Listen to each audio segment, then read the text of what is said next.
ម្នាក់នោះគេបានធ្វើអ្វីដែលល្អ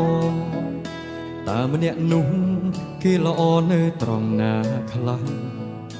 តើម្នាក់នោះគេជាអ្នកណាទើបគេនោះត្រូវចិត្តអូនណាបងឮច្បាស់អូនរំលឹកតែឈ្មោះគេទូរស័ព្ទអូនរវល់គ្មានពេលទុំនេះលេងនឹងគេមិនខ្វល់នឹងបងសោះឡើយទូរស័ព្ទមិនដែលឆ្ងាយពីដៃទុកបងចោលលែងសំខាន់ហើយគេធ្វើឲ្យអូនខ្លាចជាមនុស្សថ្មីដែលភ្លេចបងតើគេមានវិធីអ្វីយកចិត្តស្រីបានរហ័សអូនបដូរលឿនណាស់អ្នកថ្មីឬចាស់ទើបរហ័សត្រូវគ្នា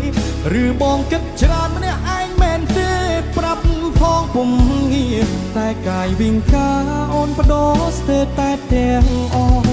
ពុំថាបងសង្ស័យច្រើនហួសហើយគិតខុសចំពោះអូនតែអូនភ្លេចខ្លួនភ្លេចគិតថាអូនទុកបងចោលហើយអូនយកវេលាមានទាំងអស់ឲ្យប្រុសម្នាក់នោះហើយគួរតែបកស្រាយឲ្យច្បាស់ត្រានត្រើយតើម្នាក់នោះជាអ្នកណា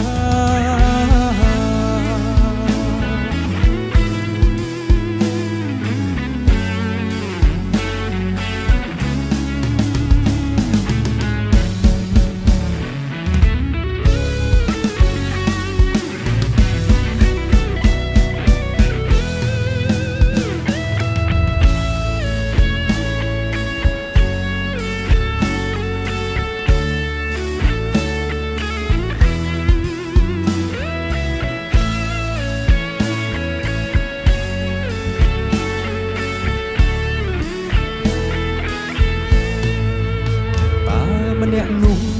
គេបានធ្វើអ្វីដែលល្អតើម្នាក់នោះគេល្អនៅត្រង់ណាខ្លះតើម្នាក់នោះគេជាអ្នកណាទើបគេនោះត្រូវចិត្តអូនណាបងឮច្បាស់អូនរំលឹកតែឈ្មោះគេទូរស័ព្ទអូនរវល់គ្មានពេលទុំនេះលេងនឹងគេមិនខ្វល់នឹងបងសោះឡើយទូរស័ព្ទមិនដែលឆ្ងាយពីដៃទុកបងចោលលែងសំខាន់ហើយគេធ្វើឲ្យអូនខ្លាយជាមនុស្សថ្មីដែលភ្លេចបងតើគេមានវិធីអ្វីយកចិត្តស្រីបានរហ័សអូនបដូរលឿនណាស់អ្នកថ្មីឬចាស់ទើបរហ័សត្រូវគ្នា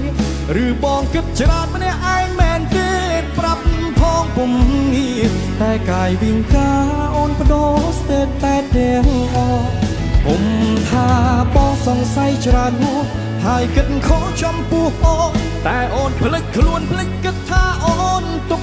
បងចោលហើយអូនយកវេលាមានទាំងអស់ឲ្យប្រុសម្នាក់នោះហើយគួរតែបកស្រាយឲ្យច្បាស់ត្រានត្រើយតើម្នាក់នោះជាអ្នកណាតើគេមានវិធីអ្វីយកចិត្តស្រីបានរហ័សអូនបដូរលឿនណាស់អ្នកថ្មីឬចាស់ទើបរហ័សត្រូវគ្នាឬបងគិតច្រើនម្នាក់ឯងមែនទេប្រាប់ផងពុំងារតែកាយវិង្ការអូនបដូរស្ទើរតែទៀតអស់ពុំថាបងសង្ស័យច្រើនហួសហើយគិតខុសចំពោះអូនតែអូនភ្លេចខ្លួនភ្លេចគិតថាអូនទុកបងចោលហើយអូនយកវេលាមានទាំងអស់ឲ្យប្រុសម្នាក់នោះហើយគួរតែបកស្រាយឲ្យច្បាស់ត្រានត្រើយតើម្នាក់នោះជាអ្នកណា